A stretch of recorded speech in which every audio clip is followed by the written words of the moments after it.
स्वामी जी, भगवान को पाने के लिए क्या करें? भगवान से मिलने में भगवान से आत्मीय संबंध ही हेतु है। उनको अपना मान लो, भगवान मिल जाएंगे। भगवत संबंध में संसार का संबंध बाधक है, संसार बाधक नहीं है। अतः संसार का संबंध छोड़ दो।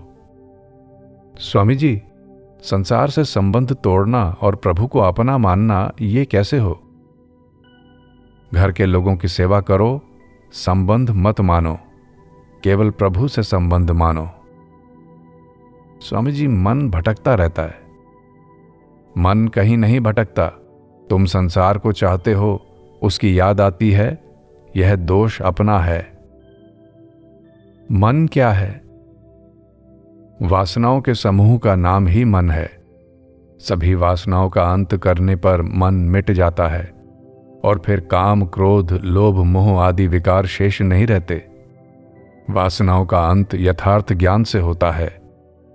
ज्ञान हृदय शुद्ध होने पर होता है। हृदय त्याग और प्रेम से शुद्ध होता है। शरीर आदि किसी वस्तु को अपना ना समझना त्याग है और परमात्मा से किसी प्रकार की दूरी न रहना प्रेम है। त्याग होने पर प्रेम अपने आप आ जाता है। संसार क्या है? भगवान से मिलने की ट्रेनिंग। जो संसार में ठीक से रह लेता है वह भगवान से अच्छी तरह मिल सकता है। अगर वह भूल भी जाता है तो भगवान आकर मिल लेते हैं। अगर आप परिस्थितियों का ठीक उपयोग कर सकते हैं तो आपको भगवान की याद नहीं करनी पड़ेगी, भगवान आपको याद करेंगे। सिद्धि आपका वरण करेगी, धर्म का आप में अवतरण होगा। जीवन में मृत्यु का अनुभव करना और जीते जी मरने का क्या अभिप्राय है? जीवन में मृत्यु का अनुभव करने और जीते जी मरने से ही अमर जीवन की प्राप्ति होती है। वर्तमान परिवर्तनशील जीवन को ही जीवन मानना मृत्यु के मुख में जाना है। कारण यह है कि जिसका सतत परिवर्तन हो रहा है वह जीवन नहीं है।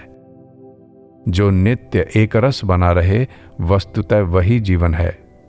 उस एक रस जीवन में स्थित रहना ही जीते जी मुक्त होना है।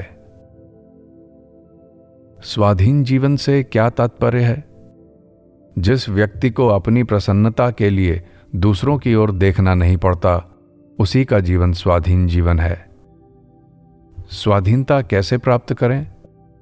कुछ न चाहो, काम आ जाओ।